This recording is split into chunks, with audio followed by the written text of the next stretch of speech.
안녕하십니까. 매일 아침 조간신문의 주요 기사를 딱딱 풀어서 해석해드리는 조간딱풀 9월 10일 화요일에 인사드립니다. 어제 문재인 정부 청와대 행정관 친인척 담당 팀장이죠. 신우석 씨에 대한 공판전 정인신문에 대한 말씀을 계속 들었는데 오늘 아침 신문에서도 몇 가지 이야기가 나와 있습니다. 우선 좀 중요한 것 두 가지만 먼저 소개를 드리겠습니다. 조선일보 사회면 기사입니다. 검찰, 청와대 직원 문다혜 가족 위해 태국 가서 집 매입을 도왔다. 청와대 친인척 팀장 공판전 정인신문. 그리고 이상직과 지속적인 소통 정황도 나타났다는 겁니다. 문다혜 씨 가족이 2018년 태국으로 이주를 할 때 당시 청와대 친인척 관리 팀장 신모 씨, 신우석입니다. 신모 씨가 직접 태국에 가서 부동산 매입 등을 도운 사실을 확인을 했다. 검찰이 확인을 했다는 겁니다. 태국까지 직접 날아갔습니다. 친인척 관리 행정관이. 그리고 2019년 곽상도 전 국민의힘 의원이 문다혜 씨 가족이 태국으로 이주한 의혹을 제기를 했죠. 그때 적극적으로 제기를 하니까 그때가 2018년 말인데 2019년 들어서 이 신우석 씨하고 타이스타젯 실소유주인 이상직 전 더불어민주당 의원과 지속적으로 소통하며 두 사람이 그 신우석, 이상직 지속적으로 소통을 하면서 대응 방안을 논의했다. 이 의혹이 불거지니까는 서로 통화를 했는데 모두 합해서 85차례, 85차례 서로 1년간 통화를 하면서 대응책을 논의를 했다는 겁니다. 검찰은 특히 이 신우석 씨가 직속 상사였던 선임 행정관을 거치지 않고 민정비서관에게 바로 보고한 정황도 확인을 했다. 그리고 어떤 때는 민정비서관도 거치지 않고 민정수석에게 보고를 했다는 그런 질문도 어제 있었습니다. 이 청와대가 수석비서관, 비서관, 선임행정관, 행정관 이렇게 되죠. 그 다음에 행정요원 이렇게 되는데 행정관이 신우석 씨는 이제 행정관 신분인데 바로 위에 직속 상사 선임 행정관에게는 아예 보고도 하지 않고 그 위에 비서관은 백원우입니다. 백원우. 아주 핵심 실세였죠. 백원우. 그 다음에 그 위에 백원우 아니면 조국, 민정수석 조국에게 직접 보고를 했다는 겁니다. 그런데 지금 조국은 모른다. 이런 상황을 모른다고 잡아떼고 있죠. 그런데 이 신우석은 지금 조국당의 사무부총장입니다. 자, 국회 보좌관 출신으로 현재 조국당, 조국혁신당 당직자로 근무하고 있다. 신우석. 그리고 어제 원래 이 사건 피의자인 문재인 전 대통령과 이상직 전 의원, 박석호 타이스타젯 대표, 조현옥 전 청와대 인사수석에게 출석 통제가 갔지만 구속 중인 이상직만 화상으로 신문절차에 참여를 했습니다. 자, 어제 이상직도 전주교도소에 수감 중인데 화상으로 참여를 했는데 발언권을 줬습니다. 재판부가 발언권을 줬는데 별 말을 하지 않았습니다. 이렇게만 이야기했다고 합니다. 존경하는 재판장님 없습니다. 말할 게 있느냐고 한 거는 없습니다. 이 수의를 입고 제수복을 입고 영상으로 신문에 참여해서 그 한마디만 했다고 합니다. 워낙 신우석 씨가 무슨 이야기를 했으면은 이상직도 같이 대응을 했을 텐데 지금 신우석 씨가 묵비권을 행사했죠. 75차례에 걸쳐서 정언을 거부한다. 이렇게 이야기를 했기 때문에 지금 이상직도 별 이야기가 없었습니다. 단지 어제 이제 검찰이 확보한 내용들이 많이 알려졌죠. 자, 국민일보 사회면 기사입니다. 검찰 이상직 압수수색 때 문 청와대 행정관과 카톡 연락. 이상직이 그 전에 이스타항공 배임 행정 혐의로 압수수색을 당했죠. 그래서 지금 교도소에 가 있는데 압수수색이 들어오니까 바로 청와대 조금 전에 말씀드린 신우석 씨에게 카톡으로 연락을 했다는 겁니다. 그러니까 자기 회사에 압수수색이 들어왔다. 야, 이거 좀 어떻게 해봐 이거겠죠. 청와대 쪽에. 그러면 그 이상직과 당시 문재인 청와대 사이에 아주 밀접한 관련이 있었다. 그렇게 봐야 되겠죠. 소위 말해서 백을 썼는데 그 백이 이 청와대였다는 겁니다. 타이스타제 채용 의혹 수사를 하고 있는데 신행정관 청와대와 이상직 가교 역할을 했다. 수십 차례 통화 메시지를 주고받았다. 자, 검찰은 이상직 전 의원이 이스타항공 배임 횡령 의혹으로 2020년 11월 23일 주거지 압수수색을 당한 당일 신 씨와 카카오톡 대화를 나눈 내역에 대해서도 물었다. 왜 그날 압수수색을 하고 있는데 그 와중에 이상직과 카톡 대화를 했느냐.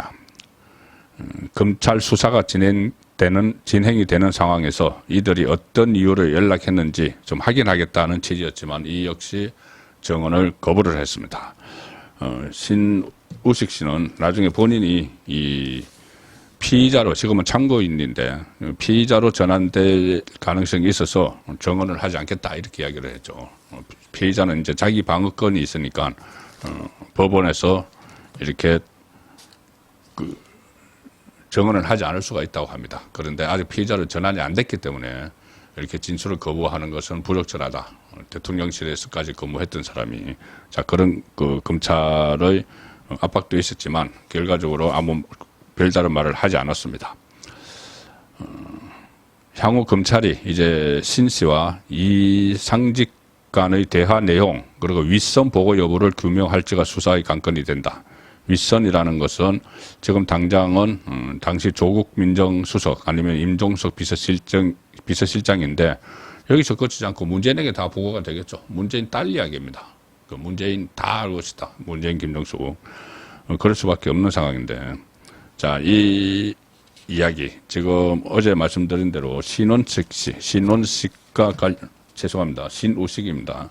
신우석 씨와 관련한 앞으로 보도들이 상당히 많이 나올 것 같습니다.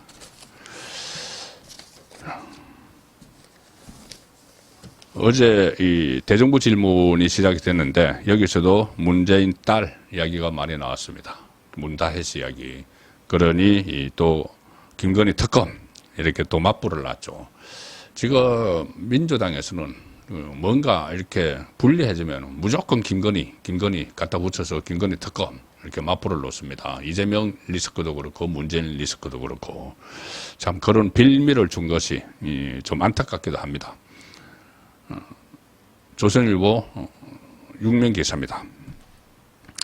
문재인 딸 대 김건희 특검 여야 추석 이슈 선점 경쟁 추석 맞아서 이슈 선점을 경쟁을 하는데 국민의힘에서는 문재인 딸 최근에 불거진 문제죠. 그리고 민주당은 아주 정가의 보도처럼 사용하는 김건희 특검 또 들고 나왔습니다.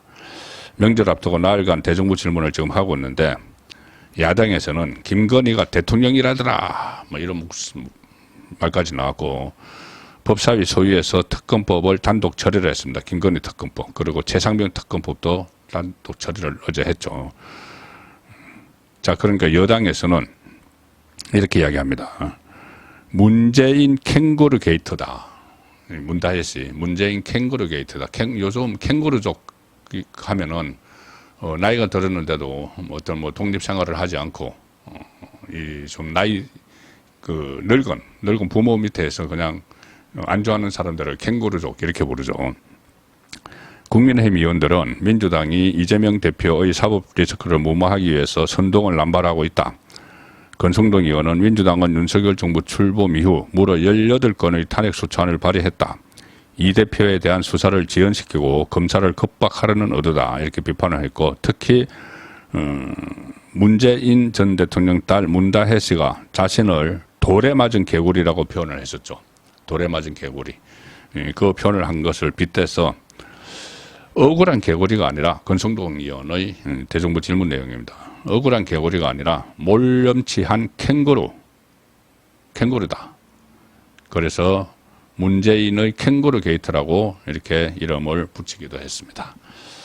추석 앞두고 이슈 선점이 상당히 치열한데 자, 이 추석 지나고 하면은 이번 달이 이제 거의 가는데 10월 대란설 계속 있죠. 정가 10월 대란설. 정말 10월에 뭔가 큰일이 벌어질 것 같습니다. 왜 그러냐면 한두 개가 아니고 지금 거의 한 5개가 동시에 터집니다. 첫 번째는 지금 말씀드리고 있는 문재인 소환이 10월에 예상이 되죠. 추석 연휴 끝나면 문다혜 씨가 소환되고, 그 다음에 김정수, 그 다음에 문재인 순으로 차례로 소환을 안 할 수가 없는 상황입니다. 관련자들을 전부 다 조사를 다 했고, 조금 전에 말씀드린 대로 문재인 청와대의 핵심 키맨 신우석 씨가 묵비권을 행사하고, 그 전에 불려갔던 임종석, 조국 전부 다 묵비권을 행사했기 때문에 문재인의 직접 말을 안 듣고는 이 수사를 끝내지를 못하기 때문이죠. 그래서 문재인이 10월에 소환된다. 그러면은 정치권이 술렁이겠죠. 친문, 지금 조직적인 반발을 하고, 이재명은 또 문재인 이슈를 키워서 자기 이슈를 좀 가리기 위해서 대책위원회도 막 만들었죠. 문재인 소환, 또 하나는 이재명 본인의 10월에 1심 2개, 그리고 또 조국 대법원 확정 판결이 10월에는 날 거라는 그런 예상이 많습니다. 조국 그러면 바로 구속되죠. 그 다음에 보궐선거 10월에 몇 개 기초자치단체 보궐선거, 이 총선 이후에 첫 보궐선거고, 이 어수선한 상황에서 치러지기 때문에 상당히 변수가 되는데, 자, 하나가 더 있습니다. 뭐냐면은 선거법 위반 공소시효가 10월 10일입니다. 선거법은 공소시효가 짧죠. 10월 10일인데 지금 한 30명 정도가, 현역의원 30명 정도가 기소가 될 수가 있다는 말이 나옵니다. 그러면은 그 중에서 벌금 100만 원 이상 확정 판결을 받으면은 무더기로 재선거가 치러질 수가 있는 상황이죠. 거기다가 또 하나 더 붙이면은 돈봉투 받아서 지금 검찰의 출석 통보를 받은 사람들이 국회의원들 현역이 6명이 출석을 안 하고 버티고 있죠. 이 사람들도 다 기소를 하면은 이 사람들은 뭐 재판이 오래 걸리니까 어쨌든 거기도 국회의원직이 좀 흔들하는 그런 상황이 10월 달에 한꺼번에 막 전개가 될 수가 있습니다. 자, 일단 선거법 공소시효 이제 D-30인데 중앙일보 6면 기사입니다. 이수 선거법 공소시효 D-30 한 달 버티면 시효 끝난다. 선거법 리스크 여의도 지형 바꾸나. 내달 10일 총선 공소시효가 만료가 되는데 현역의원 20명 내지 30명 기소설이 나온다. 정치권이 4.10 총선 관련 공직선거법 공소시효 만료되는 10월 10일을 주목을 하고 있다. 선거법을 위반한 여야 현역의원 기소 규모에 따라서 정치 지형이 요동을 칠 수 있기 때문이다. 그렇게 막 5가지 변수가 한꺼번에 막 작동을 하면은 정계 개편이 일어날 수도 있습니다. 지금 여소야대, 극심한 여소야대 전국이 좀 바뀔 수도 있는 그런 상황도 예상이 가능하죠. 검찰은 통상 공소시효 만료 전후에 몰아서 기소 여부를 결정을 하기 때문에 한꺼번에 10월에 다 터져 나올 텐데, 오늘 현재 선거법 위반 혐의로 기소된 사실이 알려진 현역 의원만 해도 기소가 됐다. 이것을 알려진 현역 의원은 정준호 민주당 의원이 유일하지만 정치권에서는 10월 10일을 기점으로 20명 내지 30명 이상의 현역 의원이 재판에 넘겨질 거다. 이런 관측이 나오고 있습니다. 지금 현재 언론 보도 등을 통해서 검경이 수사하고 있다는 사실이 알려진 의원만 여야 합쳐서 10명을 훌쩍 넘는다. 알려지지 않고 지금 그 수사를 벌이고 있는 사람이 10명 내지 20명이 20명이 되니까는 전부 합해서 30명 가까이 될 수가 있다는 이야기입니다. 현재 알려진 사람은 민주당에서 양문석, 김문수, 박균택, 박용갑, 신영대, 이상식, 이현주, 이정헌, 국민의힘에서는 김형동, 서일준, 조지연 이렇게 다 수사 대상에 올라 있습니다. 그런데 여권 관계자는 실제 기소되는 의원은 알려진 것보다 많을 것이다. 이렇게 전망을 하고 있습니다. 벌금 100만 원 이상 형이 확정되면 의원직을 잃게 되고, 앞으로 5년 내지 10년 동안 피선거권도 박탈이 되죠. 의원직을 잃게 되면은 그 지역에서 재선거가 치러지기 때문에 상당히, 물론 10월 당장 치러지는 건 아니지만은 10월에 이제 기소 숫자, 또 어떤 인물이 기소되는지 그걸 보면 또 정치권이 술렁일 수가 있습니다. 그래서 10월에 5대 대란설이 지금 솔솔 연기가 피어오르고 있는 상황입니다.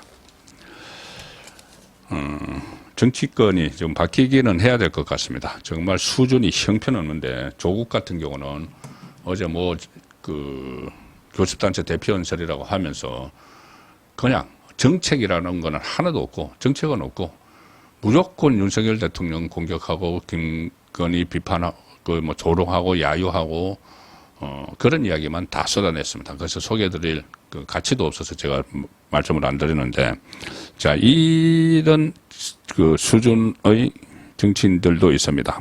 조국도 여기도 들어가네요.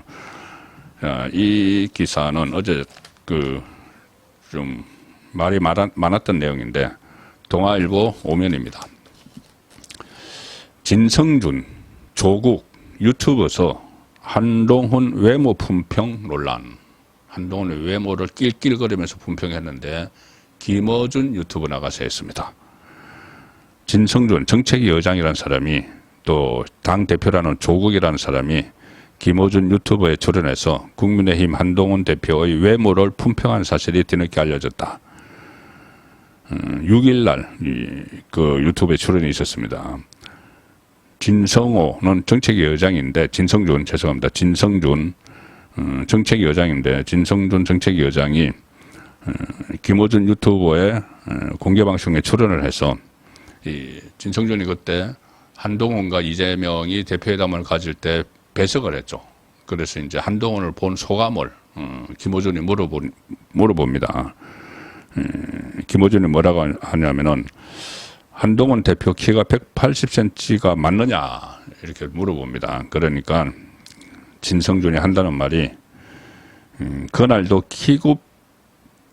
키높이 구두 같은 것을 신었던 것 같아 그러면서 한 대표와 가까이서 악수를 나누고 얼굴을 본 게 처음인데 저는 좀 외계인을 보는 듯한 느낌이었다. 외계인. 많이 꾸민다는 생각이 들어 어색했고 좀 징그러웠다. 그리고 조국도 같은 방송에 출연해서 처음으로 한 대표를 개원하는 날 직접 만나시지 않았냐, 이제 국회 개원식에서 만났지 않았느냐, 어떻느냐 이제 그렇게 물어보니까 조국이 상세한 논평은 하기 그렇다고 하면서도 한마디 느낌으로 사람이 좀 얄팍하더라. 자, 이런 식의 대화를 좌파 유튜브 방송에 가서 낄낄거리면서 하고 있는 게 지금 이 제1야당, 다수야당의 정책위 의장, 제2야당의 대표가 제1야당, 여당 대표를 향해서 이런 조롱을 하고 야유하고 모독을 주는 것이 버젓이 방송이 되고 있는 이 상황입니다. 자, 오늘 마지막 소개해드릴 기사는 제가 쓴 칼럼입니다. 제가 아시아투데이 얼마 전에 개건 논설위원으로 위촉이 됐습니다. 그래서 격주에 한 번씩 아시아투데이 일간 신문에 송국건의 현장 정치라는 칼럼을 게재를 하고 있는데 오늘 그 칼럼이 나와서 소개를 드리겠습니다. 아시아투데이 송국건의 현장 정치. 사라진 감봉권 특활비와 문재인 수사. 자, 이제 문재인 수사에 대해서는 멈출 수가 없습니다. 이미 너무 많이 진행이 됐기 때문에 끝까지 가서 진실을 파헤쳐야 됩니다. 그 중에서 여러 가지가 있지만은 저는 감봉권 특활비, 한국은행 띠지가 붙은 특활비, 이 특활비를 김정숙 씨가 재임 중에 펑펑 사용했다는 의혹이 계속 나오고 있죠. 그런데 한마디 해명도 하지 않고 있습니다. 만약에 이게 거짓이라면은 벌써 법적으로 대응을 하고 했겠죠. 보도한 언론사나 아니면 그 그러니까 현금 5만 원권을 받았다고, 그 옷하고 구두값으로 받았다고, 1,000만 원어치 옷값 받았다고 언론에 본인의 실명을 공개한 이 루비 한복 장인 김혜자 루비 한복 장인 아예 실명으로 경험담을 언론에 전했죠. 그리고 또 서울 성동구의 JS 수저 디자인 연구소 전태수 대표, 한국은행 그 감봉권은 이제 본인이 직접 감봉권이라고 이야기는 하지 않았지만은 또 어떤 그 가게에서는 한국은행 감봉권 형태로 돈을 받았다고 돈다발 사진을 그 언론에 제보를 하기도 했습니다. 그게 이제 다 특활비가 아니냐. 특활비일 가능성이 높죠. 뭐 그렇지 않다면 뭐 1,000만 원을 왜 현금으로 막 가서 옷 사고 구두 샀겠습니까? 근데 최근에 또 5천만 원 이야기가 있죠. 퇴임한 직후에 무슨 뭐 기설을 시켜서 친구에게 그 보자기에 산 5천만 원을 전달을 해서 그게 문다혜스에게 갔다. 자, 퇴임하고 나서 5천만 원. 이 왜 거기에 있었을까? 이삿짐에 같이 간 거 아닐까? 청와대에서 평산마을로 가는. 그러면 청와대에서 가지고 있던 5천만 원은 뭘까? 특활비 쓰고 나면 잔금 아닐까? 그러면 그게 5천만 원 뿐일까? 이런 의혹들이 꼬리를 물기 때문에 특활비는 뭐 다른 혐의들도 상당히 그 아주 재질이 좋지 않지만은 특활비는 정말 현금으로 특수활동을 하라고 국정운영에 쓰라고 주는 건데 그걸 펑펑 썼다. 사적으로. 그리고 쓸 수 없는 그 대통령의 가족이 그런 의혹이 있는 거죠. 그 의혹을 파헤쳐야 된다는 제 칼럼이었습니다. 제가 이 아시아투데이 TV 유튜브 채널에서 주 3회 이 칼럼 제목과 똑같은 송국근의 현장 정치라는 라이브 방송을 진행을 합니다. 오늘 저녁에도 6시에 아시아투데이 TV 송국근의 현장 정치 방송이 있습니다. 많은 격려 부탁드리겠습니다. 9월 10일 보내드린 조간 딱풀이었습니다.